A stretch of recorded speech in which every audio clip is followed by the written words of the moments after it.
याओ ऑफिस से घर वापस आती है तो शैनहेंग उससे बोला, तुम्हें दिख ही रहा होगा कि तुम्हारे स्टूपिड डॉग ने इस घर का क्या हाल बना दिया है। अब इसे जल्दी से साफ करो। तो याओ याओ अपने डॉगी के पास जाकर बोली, तुम बनाना खुद भी तो छील सकते थे ना। तुम्हें पता है ना मैं लॉ फर्म में कितनी बिजी रहती हूँ। मैं तुम्हें एक्स्ट्रा फूड भी देना चाहती हूँ। ये सब सुनकर शैनहेंग उससे बोला, अपनी ये बकवास बातें करना बंद करो और जल्दी से इसे साफ कर दो। ये कहकर वो अंदर चला गया।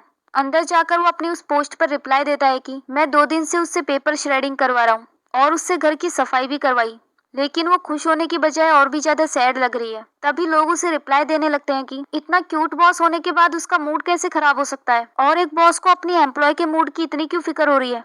मुझे नहीं लगता कि लव के अलावा इसका और कोई रीजन होगा। ये सब रिप्लाईज देखकर शैनहेंग लैपटॉप बंद कर देता है। अगले सीन में याओ याओ प्याज काट रही होती है जिसकी वजह से उसकी आंखों से आंसू आ रहे थे। तभी वहाँ पर शैनहेंग आता है जो उससे बोला, तुम्हारे मूड की वजह से हमारे काम पर इफेक्ट पड़ रहा है तो तुम कपड़े चेंज करके आओ और मेरे साथ नाइट वॉक पर चलो। अगले सीन में वो दोनों रनिंग कर रहे होते हैं। तभी याओ याओ बहुत ज्यादा थक जाती है और उससे बोली, क्या आप थोड़ा ब्रेक ले सकते हैं, मैं लगातार 10 मिनट से दौड़ रही हूँ। तो शैनहेंग कहता है, सिर्फ 10 मिनट। इस पर याओ याओ कहने लगी, तो फिर आप रनिंग कीजिए, मैं और नहीं दौड़ सकती। जब मैं कॉलेज में थी तब स्पोर्ट्स में बहुत मुश्किल से पास होती थी।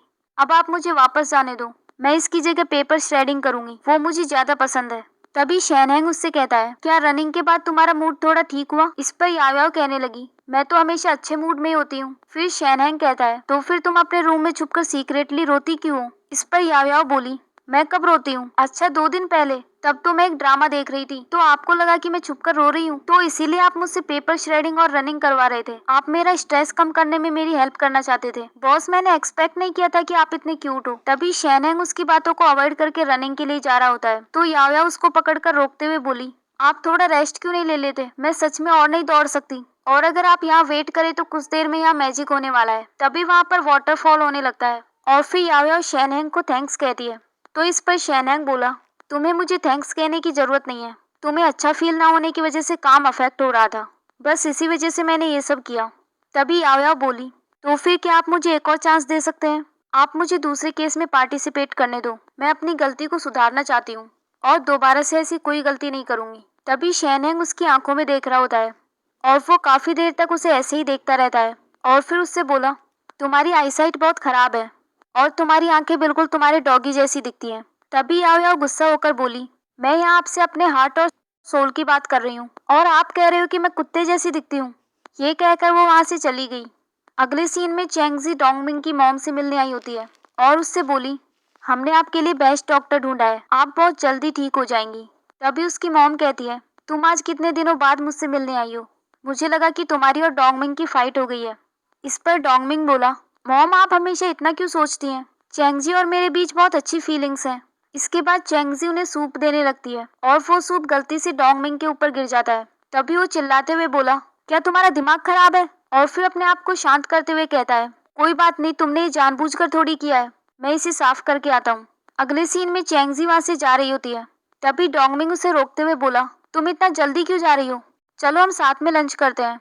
इस पर चैंगजी बोली, यहाँ हमें कोई नहीं देख रहा तो तुम ये एक्टिंग करना बंद कर दो। तभी डोंगमिंग बोला, मैं एक्टिंग नहीं कर रहा, भले ही हमारा डिवोर्स हो गया हो, लेकिन इसका मतलब ये तो नहीं कि मैं तुम्हारी केयर नहीं करता। वैसे भी तुम मुझे छोड़कर जाना चाहती थी, मैं नहीं। मैं तुम्हें बताना चाहता हूँ कि अब मैं कैसा फील कर रहा हूँ। मुझे ऐसा लगता है कि तुम अभी भी मेरे दिल में हो। अगर तुम मुझसे दोबारा शादी कर लो तो मैं अपनी वाइफ से डिवोर्स ले लूंगा। ये सुनकर चैंगजी उस पर हंसते हुए बोली, तुम्हारी एक्टिंग स्किल्स बहुत बेकार है, तो घर जाकर अच्छे से प्रैक्टिस करो। ये कहकर वो वहाँ से चली गई। अगले सीन में चैंगजी जब अपने घर जाती है तभी उसके पास जुनहेंग का कॉल आ जाता है जो उससे बोला, याओ याओ की जो ऑनलाइन ट्रोलिंग हो रही थी हमने वो सब सॉल्व कर दिया है, अब तुम्हें फिक्र करने की कोई जरूरत नहीं। इस पर चैंगजी उसे थैंक्स कहती है। तभी जुनहेंग कहने लगा, तुम्हें इतना पोलाइट होने की जरूरत नहीं है, अगर तुम मुझे थैंक्स कहना चाहती हो तो तुम मुझे ट्रीट भी दे सकती हो। फिर चैंगजी इसके लिए हाँ कह देती है जिससे जुनहेंग बहुत ज्यादा खुश हो गया। अगले दिन जुनहेंग उस होटल में पहुंच जाता है जहाँ चैंगजी उसे ट्रीट देने वाली थी। वहां जाकर वो चैंगजी के पास मैसेज करता है कि तुम कहाँ पर हो। इस पर चैंगजी कहती है, मैं फर्स्ट फ्लोर पर किचन में हूँ। इसके बाद जुनहेंग उसे ढूंढने के लिए किचन में चला गया। वहां जाकर वो देखता है कि चैंगजी किचन में आलू छील रही थी। फिर वो उससे बोला, ये तुम क्या कर रही हो, तुम तो एक लॉयर हो, फिर तुम्हें यहाँ पार्ट टाइम जॉब करने की क्या जरूरत है। इस पर चैंगजी कहने लगी, तुम्हें मिसअंडरस्टैंडिंग हुई है, मैं तुम्हें इन आंटी से इंट्रोड्यूस करवाती हूँ, ये मेरी क्लाइंट है। और ये इसी होटल में काम करती हैं। मैं इनसे जब भी मिलने आती हूँ तो इनकी हेल्प करती हूँ। ये सुनकर जुनैंग कहने लगा, तो फिर आप दोनों बातें करो, आलू मैं छील देता हूँ, मैं आलू छीलने में बहुत अच्छा हूँ। फिर वो थोड़ा अजीब तरीके से आलू छीलने लगता है तो वो आंटी बोली, तुम्हें सिर्फ इसकी थिन लेयर हटानी चाहिए, इसे ज्यादा वेस्ट मत करो। मेरे सीनियर्स को ऐसे वेस्ट करना पसंद नहीं है, अगर उन्हें पता चला तो मेरी जॉब चली जाएगी। इसके बाद जुनैंग चैंगजी की तरफ देखते हुए पूरे आलू को वेस्ट कर देता है, जिससे वो आंटी उसे डांटने लगती है।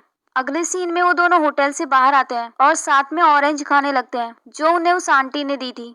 तभी एक लड़की उन दोनों की फोटोज क्लिक कर लेती है। कितना अच्छा शॉट है, मुझे लॉयर नहीं फोटोग्राफर होना चाहिए था। अगले सीन में वो ये फोटो डोंगमिंग को दिखाती है तो डोंगमिंग उससे कहता है, क्या तुमने उन दोनों को होटल से बाहर आते हुए अपनी आंखों से देखा? इस पर वो लड़की बोली, हाँ मैंने उन्हें बहुत क्लियरली देखा था और वो उसके साथ बहुत स्माइल भी कर रही थी। इस पर डोंगमिंग कहता है, लगता है तुम्हारी आंटी ने नई लाइफ स्टार्ट कर दी है। वैसे भी हम दोनों के बीच बहुत डिफरेंस था, मैं तो उसे ब्लेसिंग्स देना चाहता हूँ। खैर अब तुम यहाँ से जा सकती हो। फिर वो लड़की वहाँ से चली गई और उसके जाने के बाद डैंगमिंग गुस्से में उन फोटोज को फेंक देता है।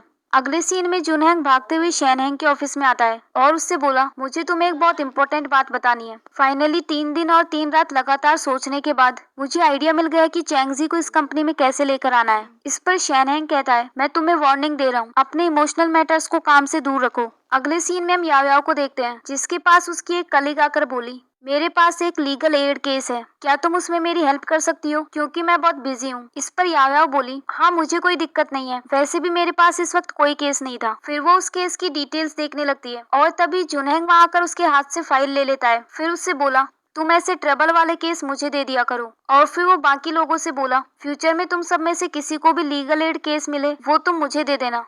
वो ये सब इसलिए कह रहा था क्योंकि चैंगजी भी एक लीगल एड केस पर काम कर रही है। इसके बाद याओयाओ सैड होकर बोली, लेकिन ये केस तो मुझे करना था। वहीं दूसरी ओर हम शैनहैंग को देखते हैं जिसके पास किसी का कॉल आता है। अगले सीन में वो डिंगमैन से मिलने एक कैफे में जाता है और उससे बोला, तुम मुझे अपने डैड के बारे में कुछ इम्पोर्टेंट बताने वाली थी। तो डिंगमैन बोली, तुम मुझे अवॉइड कर रहे थे ना, पहले उसके लिए माफी मांगो और मैं तुम्हें माफ कर दूंगी। ये सुनकर शैनहैंग वहाँ से जाने लगता है तो डिंगमैन उसे रोकते हुए बोली, प्लीज मत जाओ, ये मैंने आइडियल ड्रामास से सीखा है, अगर तुम्हें पसंद नहीं है तो मैं अपना स्टाइल चेंज कर दूंगी। फिर शैनहैंग रुक जाता है और डिंगमैन उससे कहने लगी, मैंने अपने डैड को देखा, वो आजकल बहुत खुश रहने लगे हैं, तो मैं तुमसे उसका रीजन पूछने आई थी। इस पर शैनहैंग बोला, ये तो तुम्हें अपने डैड से पूछना चाहिए था। इस पर डिंगमैन कहती है, मेरे डैड बहुत बिजी रहते हैं और जब भी वो फ्री होते हैं तब तुम्हें कॉल करते हैं। मैंने तो काफी टाइम से उन्हें देखा तक नहीं और वो मुझे ज्यादा अच्छे से ट्रीट भी नहीं करते। फिर शैनहैंग बोला, मेरी कस्टमर्स के साथ जो भी कम्युनिकेशन होती है वो प्राइवेट होती है, तो मैं तुम्हें नहीं बता सकता। फिर डैनमिंग कहती है, अच्छा मैं समझ गई,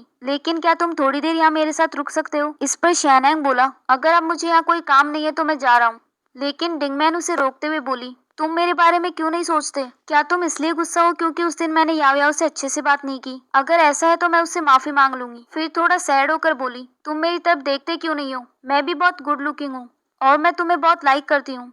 इस पर शैनहैंग बोला, तुम अभी बहुत यंग हो, तुम्हें अभी अपने करियर और स्टडीज पर फोकस करना चाहिए। ये कहकर वो वहाँ से चला गया और फिर डिंगमैन बहुत सैड हो जाती है। अगले सीन में शैनहैंग याओयाओ को अपने ऑफिस में बुलाता है तो याओयाओ उससे बोली, बॉस क्या आप मुझे नया केस देने वाले हो? मैं हमेशा से रेडी हूँ।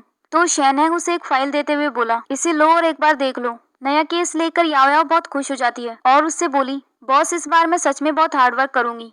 तभी शैनहैंग कहता है, कोर्ट सेशन अगले वीक से स्टार्ट होने वाला है। ये डोंगशैन का डिवोर्स केस है और वो अभी बीमार है, उसको पैसों की भी कोई फिक्र नहीं। ये सुनकर याओयाओ बोली, फिर तो ये केस बहुत सिंपल है, क्या आप सच में मुझे कोई डिफिकल्ट केस नहीं देना चाहते? इस पर शैनहैंग बोला, पिछले केस में तुमने जो गलती की वो इसमें नहीं होनी चाहिए, अगर दोबारा ऐसी कोई प्रॉब्लम हुई तो तुम जा सकती हो। तो याओयाओ इसके लिए हाँ कहकर वहाँ से चली गई। अगले सीन में याओयाओ अपने क्लाइंट डोंगमैन से मिलने जाती है और वो उससे बोली, ये आपकी प्रॉपर्टी की डिटेल्स हैं जिन्हें आपको अपनी वाइफ के साथ डिवाइड करनी है। इस पर डोंगमैन कहता है, ये बिल्कुल परफेक्ट है, इनफैक्ट मैं तो अपनी वाइफ को थोड़ी ज्यादा प्रॉपर्टी देना चाहता हूँ, लेकिन मेरी एक शर्त है, मुझे ये डिवोर्स जल्द से जल्द चाहिए। इस पर याओयाओ बोली, अगर आपके माइंड में कोई और बात हो तो आप मुझे बता सकते हैं, हम यहाँ जो भी बात करेंगे मैं उसे सीक्रेट रखूंगी। फिर मिस्टर डोंग उससे कहने लगे, मैं कुछ दिन पहले हॉस्पिटल में था और डॉक्टर ने मुझे बताया कि मुझे स्टोमक अल्सर है और उसकी वजह से फ्यूचर में मुझे कैंसर भी हो सकता है। मैंने अपनी वाइफ के साथ बहुत अप्स एंड डाउन्स देखे हैं, लेकिन मुझे पता नहीं अब मेरे पास कितना टाइम बचा है, इसलिए अब मैं अपना बेस्ट ट्राई करना चाहता हूँ ताकि उसे एक स्टेबल लाइफ मिल सके। अगले सीन में याओयाओ शैनहैंग के ऑफिस में जाती है और उससे बोली, मैंने मिस्टर डोंगमैन के बारे में और डिटेल्स पता की हैं वो अपनी वाइफ से डिवोर्स इसलिए नहीं लेना चाहते क्योंकि वो बीमार है, बल्कि उनका किसी और के साथ अफेयर है और वो लड़की प्रेग्नेंट भी है। इसीलिए वो जल्द से जल्द अपनी वाइफ से डिवोर्स लेना चाहते हैं। इसी के साथ ही ये एपिसोड यहीं एंड हो जाता है। नेक्स्ट एपिसोड देखने के लिए इस चैनल को सब्सक्राइब कर लीजिए। Thanks for watching.